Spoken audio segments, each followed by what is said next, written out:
Welcome back guys. आज हम देखने वाले हैं संस्कृत पेपर वन का फर्स्ट टॉपिक, संस्कृत वर्ण परिचर्या। ये 5 मार्क का इम्पोर्टेंट टॉपिक है जो एग्जाम के अंदर मैक्सिमम तो एमसीक्यू के लिए आता है, लेकिन ये संस्कृत पेपर वन का बेसिक है। अगर आपका यहाँ पर अगर बेस अच्छा हो जाएगा तो आगे आपका सब्जेक्ट आपके लिए आसान जाएगा। तो संस्कृत पेपर वन के अंदर सबसे पहले तो है माहेश्वर सूत्र। तो उसका तो थोड़ा सा डिस्क्रिप्शन देख लेंगे कि भगवान शंकर ने डमरू बजाया था, तो उन डमरू से 14 प्रत्याहार निकले थे। यानी माहेश्वर सूत्र के अंदर 14 प्रत्याहार हैं और उससे 42 वर्ण तैयार होते हैं। तो माहेश्वर सूत्र हम देख लेंगे। पहला माहेश्वर सूत्र है अ ई उ आ ई उन रू लुक ए ओम ए औच हया वरट लन यमंगड़नम जबय गड़दश जब गड़दश कफ चटत चटतव कपय शशसर और हल। इस तरह के 14 प्रत्याहार हैं। उसके अंदर जो पहले 4 प्रत्याहार हैं अ ई उन रू लुक ए ओम ए औच, ये जो वर्ण है ये बनाते हैं स्वर। संस्कृत भाषा के अंदर स्वर बनाते हैं वो है 9, और उसके बाद जो बाकी के हैं वो बनाते हैं व्यंजन 33। तो इस तरह क्वेश्चन के अंदर आता है कि स्वर कितने और व्यंजन कितने हैं। तो स्वर देख लेंगे कि स्वर 9 है और व्यंजन 33 है। उसके बाद ये माहेश्वर सूत्र हमको कैसे भी याद करना ही है।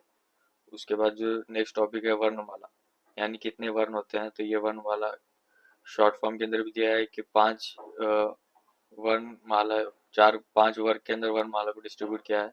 कु वर्ग, चु वर्ग, टू, तु और पु। एक एक वर्ग के अंदर 5 वर्ण आते हैं। जैसे कि कु वर्ग के अंदर क, ख, घ, घ और न्य। उसी तरह चु वर्ग के अंदर च, छ, झ, झ और य। और टू वर्ग के अंदर ट, ठ, ड, द, न। तु वर्ग के अंदर त, थ, द, ध और न। और पु वर्ग के अंदर प, फ, ब, भ, म। इस तरह वर्णमाला के अंदर 5 वर्ग हैं, कु, चु, टू, तु, पु। उसके अंदर ये 5 वर्ग के अंदर हो गए टोटल 25। और ये अंतस्थ वर्ण है य, व, र, ल। और उष्म वर्ण है श, स, स, ह। ये 8, 25 और 8 ये मिलाकर हो जाते हैं टोटल 33 व्यंजन। बस आपको ये याद रखना है कि 5 वर्ग हैं, 5 वर्ग के अंदर एक एक वर्ग के अंदर 5 वर्ण आते हैं और अंतस्थ वर्ण 4 हैं य, व, र, ल। और उष्म वर्ण है 4 श, स, ह। और स्वर देख लिया हमने कि स्वर 9 है। उसके अंदर भी मूढ़ स्वर और मिश्र स्वर ये 5 और 4 हैं। ये आपको याद करने की जरूरत नहीं है, बस एक बार देख लीजिए कि मूढ़ 5 है अ ई उ रू लू। उसी तरह मिश्र में ए ओ ऐ औ, ये 4। इस तरह स्वर का डिवाइडेशन हो गया। और ये व्यंजन का डिवाइडेशन हो गया। व्यंजन 33 है, उसमें 5 वर्ग से टोटल 25 होते हैं। और ये अंतस्थ वर्ण 4 और उष्म वर्ण 4। इस तरह टोटल 33। ये हो गया वर्णमाला। तो आगे बढ़ते हैं, उसके अंदर देख देंगे अच प्रत्याहार। हमने देखा कि टोटल 14 प्रत्याहार हैं, लेकिन प्रत्याहार कैसे बनते हैं कि ये जो माहेश्वर सूत्र का पहला वर्ड है और जो लास्ट वर्ड है उसको मिलाने से उसके बीच में जितने भी वर्ण आते हैं वो उस प्रत्याहार के माने जाते हैं। जैसे अच प्रत्याहार हमने देखे, ये अ और ये च, ये एक प्रत्याहार बन गया। तो इसके बीच में जितने भी वर्ण आएंगे वो उस प्रत्याहार के वर्ण होंगे। तो इस तरह 43 ऐसे ही बनते हैं, तो 42 ऐसे बनते हैं। उसमें अच प्रत्याहार के ये हम देखेंगे अ ई उ रू लू ए ए औ। इस तरह ये 9 स्वर अच प्रत्याहार के अंदर आ गए। तो इस तरह हमें एमसीक्यू के अंदर पूछता है कि अच प्रत्याहार क्या दर्शाता है। स्वर दर्शाता है, व्यंजन दर्शाता है, विसर्ग दर्शाता है। इस तरह तो हमें ये याद रख लेना है कि स्वर कहाँ से आते हैं। अच प्रत्याहार से आते हैं स्वर, और हल प्रत्याहार से आते हैं व्यंजन। तो उसकी संख्या हो गई स्वर की 9, व्यंजन की 33। मैं बार बार इसलिए बता रहा हूँ कि एमसीक्यू के लिए इंपॉर्टेंट है। एमसीक्यू के अंदर डायरेक्ट पूछ लेता है या फिर ऐसे ही बता देता है एमसीक्यू के अंदर के कि बस स्वर व्यंजन बताओ और माहेश्वर सूत्र लिखो। तो अच प्रत्याहार से 9 आते हैं स्वर, और हल प्रत्याहार से 33 व्यंजन आते हैं। तो उसके बाद हम आगे देखेंगे, ये हो गया हमारे प्रत्याहार, स्वर और व्यंजन, माहेश्वर सूत्र के बारे में डिस्क्रिप्शन। उसके बाद देखेंगे हम नेक्स्ट टॉपिक है उच्चार स्थान। उच्चार स्थान यानी वर्ड के अंदर मीनिंग है मुख्य अवयव जिसके सिवाय शब्द उच्चारण नहीं हो सकता, यानी शब्द उच्चारण के समय जो अवयव इस्तेमाल होते हैं वो उच्चार स्थान होते हैं उस शब्द के लिए। जैसे बताया कि उच्चार स्थान टोटल 6 है।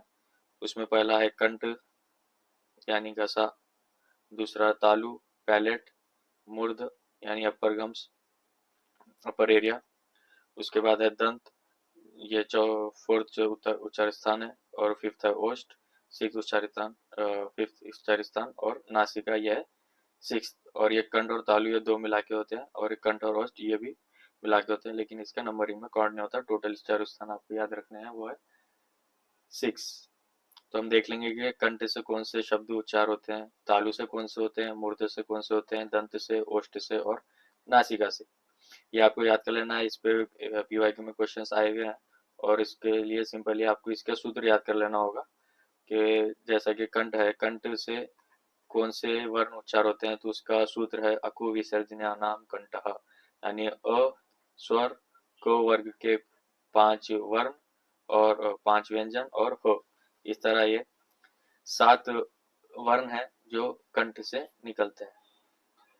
अगर अगर आप बोलने की कोशिश करें क ह, ये कंठ से निकलते हैं, तो आप तो कंठ के उच्चार स्थान हो गए ये अ कु वर्ग और ह, अकु विसर्जन्यानाम कंठः।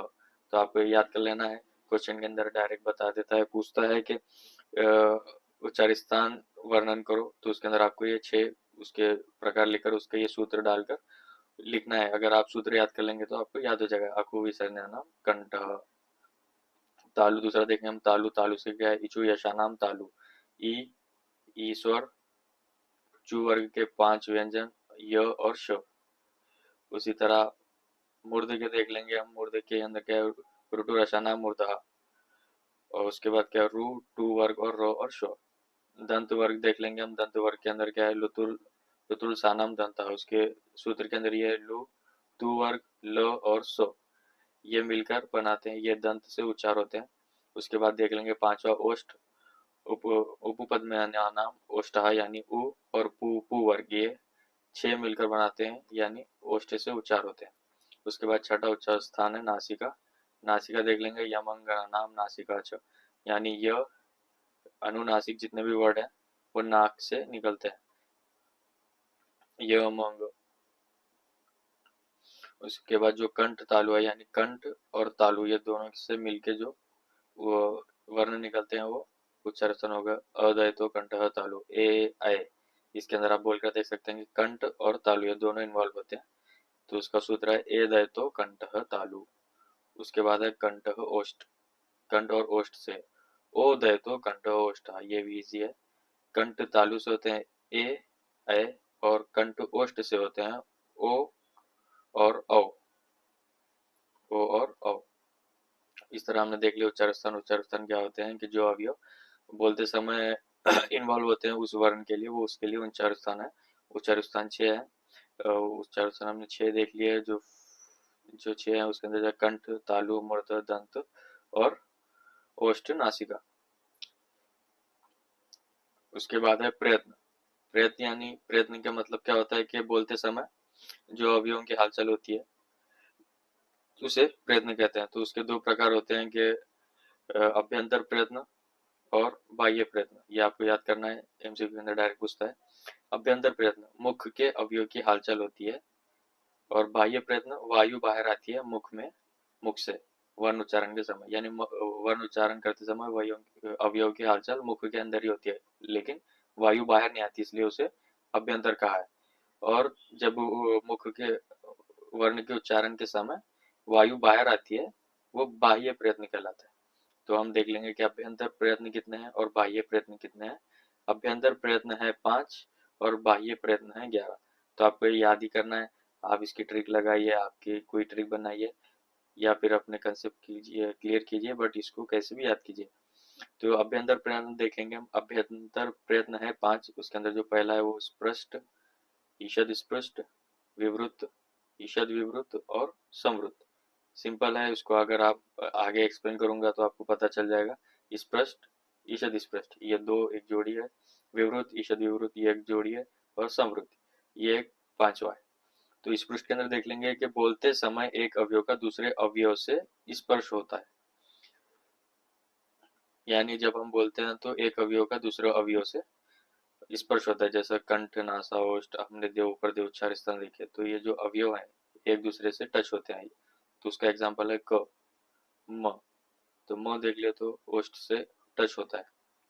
क यानी कंठ और तालु, इसलिए इसे स्पष्ट बताया है कि एक अवयव का दूसरे अवयव से स्पर्श होता है।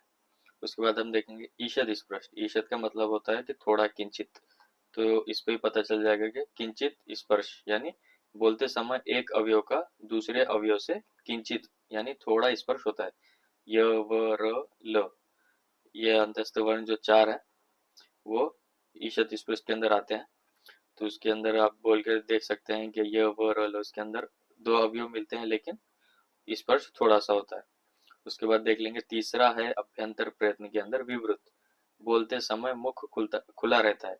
यानी नौ स्वर जो है इसके जो हम जब बोलते हैं तो तो बोलते समय उसके वर्ण उच्चारण के समय हमारा मुंह खुला रहता है लेकिन उससे हवा नहीं निकलती, इसलिए अभ्यंतर के अंदर आया है विवृत।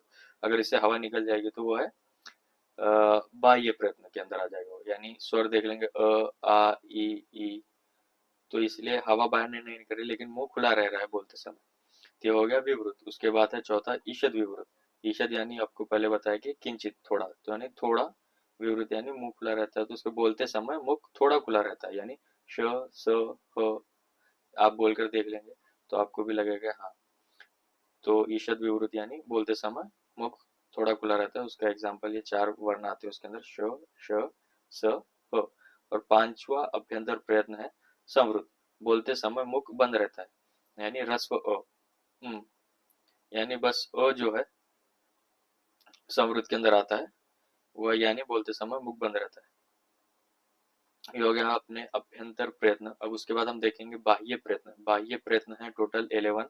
उसके अंदर जो पहला है विवार, श्वास, आघोष, संवार, नाद, घोष, अल्पप्राण, महाप्राण, उदात, अनुदात, स्वरित। मैंने आपको बुक के सीक्वेंस के कंपेयर में मैंने सीक्वेंस अलग किया क्योंकि आपको आगे पता चलेगा। विवार यानी विवार बोलते समय मुख का खुलना, ये विवार में कहलाता है। श्वास यानी वर्ण के उच्चारण के समय श्वास का योगदान होता है। आघोष ध्वनि का ना गूंजना, अघोष। घोष यानी गूंजना होता है और अघोष यानी ध्वनि का ना गूंजना। उसके बाद है संवार, बोलते समय मुख का ना खुलना।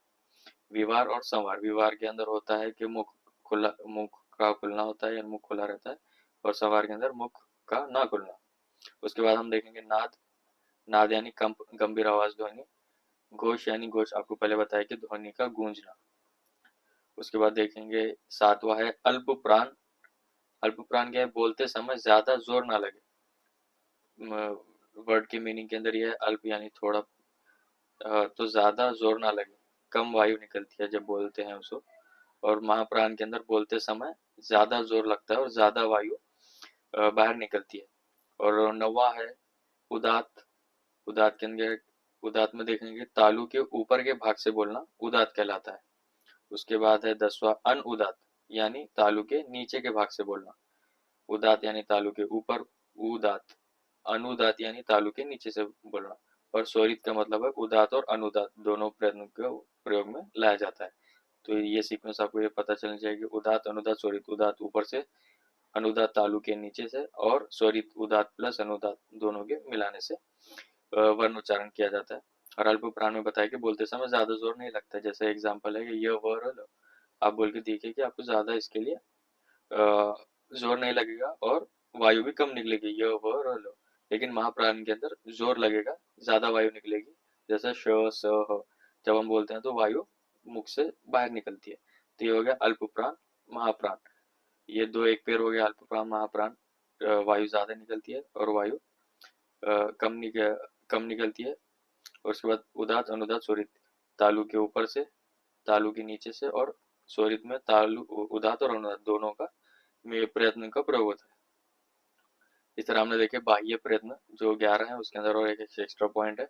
हम देख लेंगे कि मैंने जो ऊपर जो पेड़ बनाए हैं विवार, श्वास, आघोष, ये पहले बताएं कि विवाह, श्वास, आघोष, इसके अंदर खर प्रत्यय के शब्द आते हैं, जिसके अंदर ख र।